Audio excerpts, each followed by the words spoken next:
I've been debating all day whether or not to cover this because everyone already knows. Like, if you've been on the internet for more than 5 seconds today, you know that Ash has won the Alola League and he is finally Pokemon champion for the first time after so many years, not counting the Orange Islands, but the Orange Islands don't count anyways, and I guess that is what's newsworthy about it, because even if you're not following any kind of Pokemon sources, you've probably been exposed to this news in some kind of way. That Twitter moments, this was trending on Twitter, and we already have just like a batch of moments, all kinds of people talking about it. It's pretty crazy, so I want to go over the reactions and stuff like that, because if you've been following the anime and you've been following the news, I covered this. They like spoiled it in a preview, and then also Pokenchi spoiled the victory as well with the award ceremony and the teaser for the next episode and stuff. So like some really weird stuff happened, but just from everything going on in the Alola League, looking at the top 16, looking at the build-up, looking at the news that's going to be happening on September 29th, where we're getting a reboot of the Pokemon anime,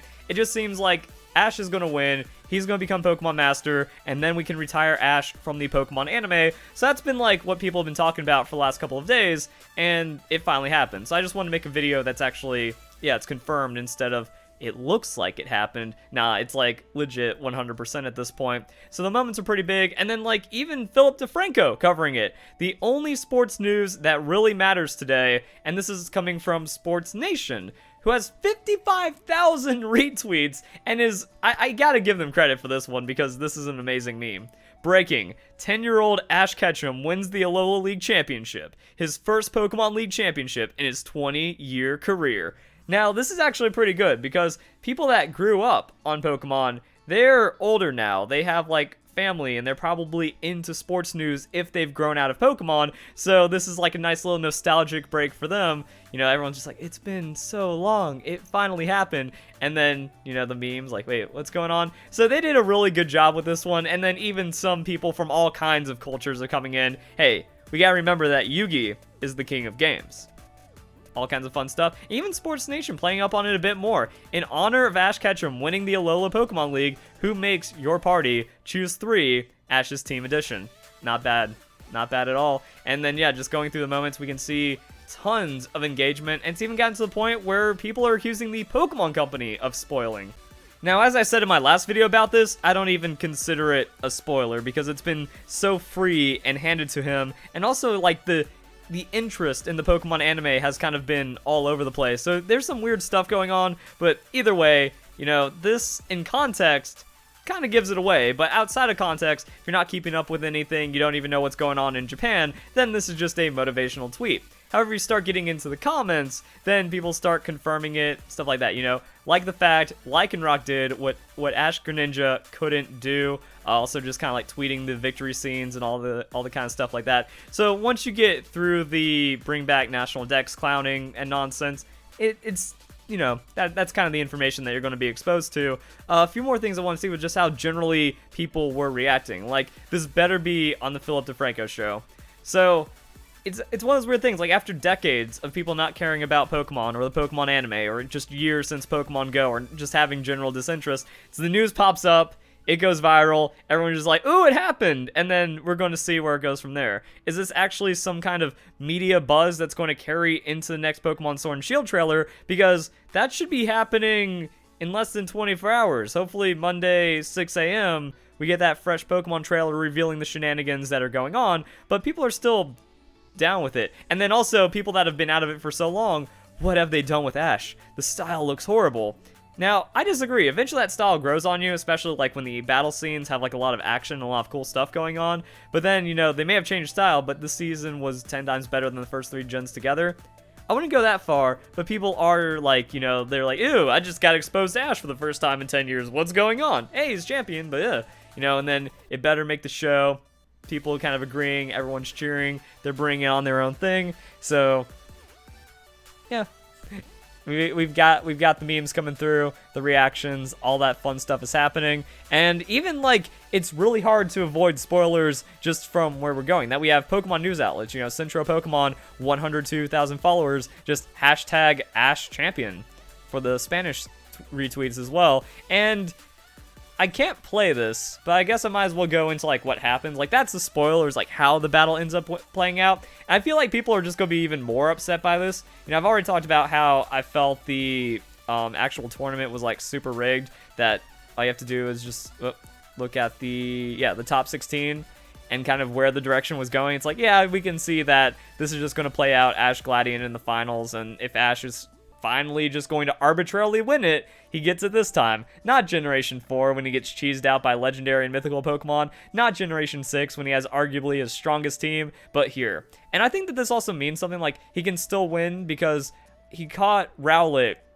The episode was called, you know, catching like the first Generation 7 Pokemon Ash Ketchum style or something, or there was a reference to that where he didn't even battle Rowlet, he just caught it with a Pokeball straight up. So kind of just like honoring the original catches that Ash has had, and then having a more traditional team. That what it showed is that if you have all the big fancy stuff, you're not guaranteed a win, like what we saw with Generation 6, that, you know, even though you have the most power or anything like that, doesn't mean you're going to have it your way. Generation 7, he gets it his way by having less and just different circumstances. I still think Alan is a much more deserving champion than Ash, but I want to get that out of the way. However, going into the actual fight itself, I think it's really stupid. This is just Ash, like, running in, like, just, like, bashing his head into the opponent because his Lycanroc goes into Gladian's Lycanroc, gets countered, almost goes down, eats another counter, but then counters the counter.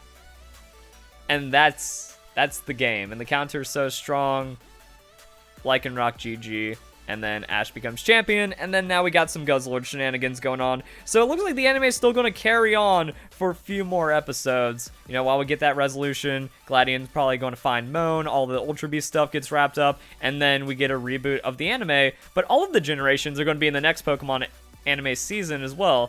So that's going to be really weird, and we're going to see where all of that goes. But yeah, like, it's one of those things, like the way that Ash won, it's like this wasn't through crazy strategy or skill. This was just like, well, we got to give it to him some way. And I feel that, you know, with the 20 years of build-up, just to have it go like that, not really a lot of drama, not really a lot of clutchness going on. You know, watch the clip, find it yourself, do things like that. I don't want to get taken down for copyright, but it is interesting to see that, you know, people around are just kind of reacting to it. This is all going to be like Spanish, so unless I translate, I don't get to see what their reactions are.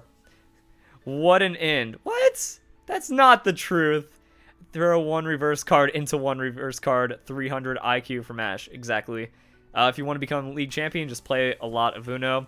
Having his Lycanroc cut the jugular of the other Lycanroc while doing a backflip.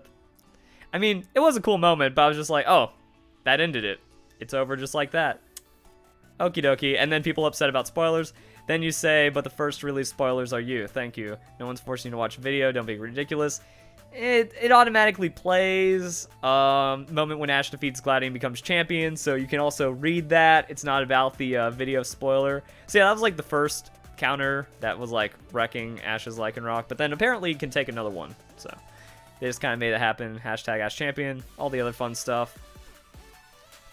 So there it is. A lot of people have had to get like at least a glimpse back in their childhood. Time to throw down the memes, time to live the Twitter moments and all that fun stuff.